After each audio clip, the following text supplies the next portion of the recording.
We are now going to turn our attention to discussing domain and range of our quadratic functions. Back in chapter 4, we first discussed domain and range, so let's review our definitions. What is domain? Domain applies to the x values on a graph.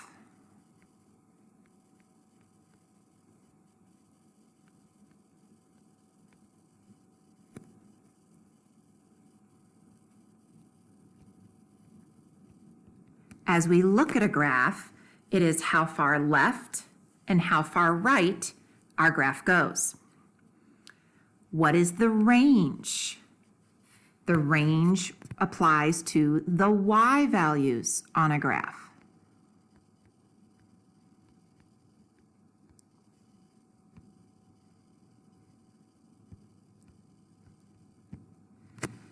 In other words, how high does our graph go? How low does our graph go? Let's look at the question. What will the domain be for parabolas? So notice this is a general statement. We aren't just asking for a specific parabola, but for all parabolas in general. Domain is what your x values can be. Okay, those are the numbers you can substitute in for x. So if we think about different equations for quadratics, what we're doing to the x value is we are squaring it and then possibly multiplying it by a constant.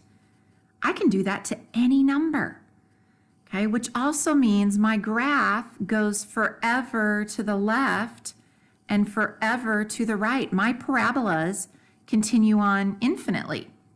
They keep getting wider and wider and wider. So my domain for all parabolas will be all real numbers. Remember, here is our symbol for all real numbers. Now let's think about how to find the range for a parabola. That varies depending on the parabola. What's going to help you find the range is thinking about your vertex. So let's look at the vertex for each of these graphs. Okay. There's the vertex for the graph on the left.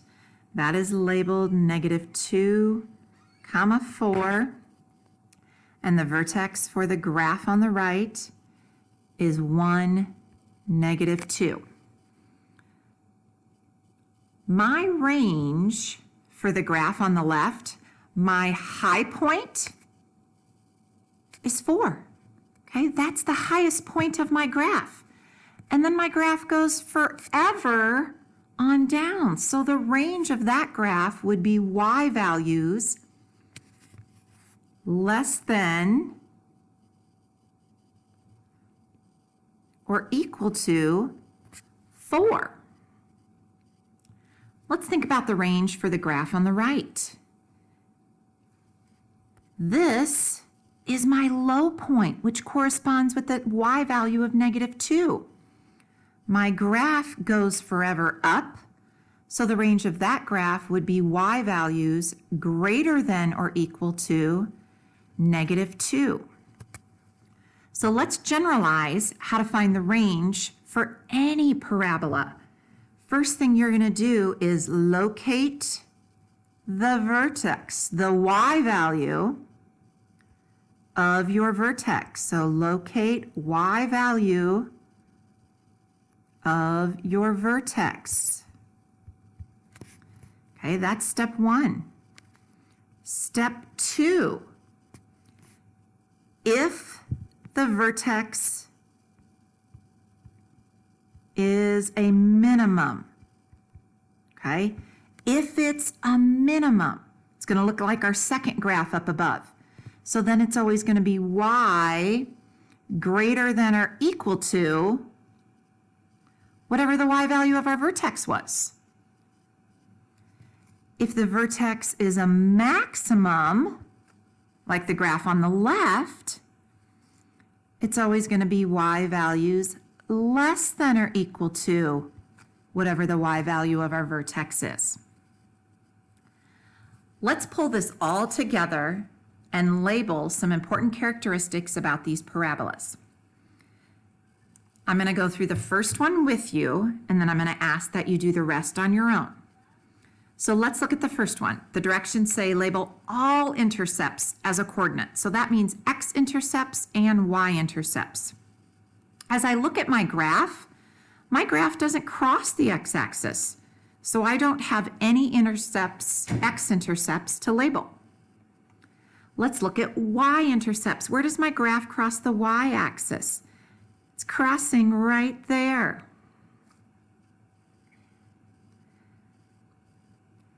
The coordinates of that point are 0, 9. Label the vertex as a coordinate. My vertex is this point right here. The coordinates of that vertex, the x value is 2. The y value is 5.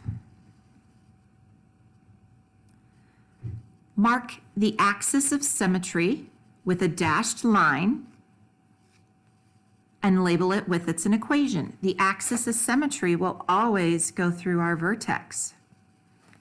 That x value of my vertex is going to help me with my equation for my axis of symmetry.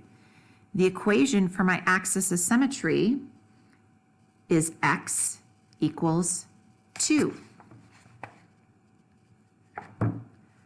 Last but not least, let's look at the domain and range. The domain corresponds with all the x values. And what did we say up above is true for the domain of every parabola? It will always be all real numbers.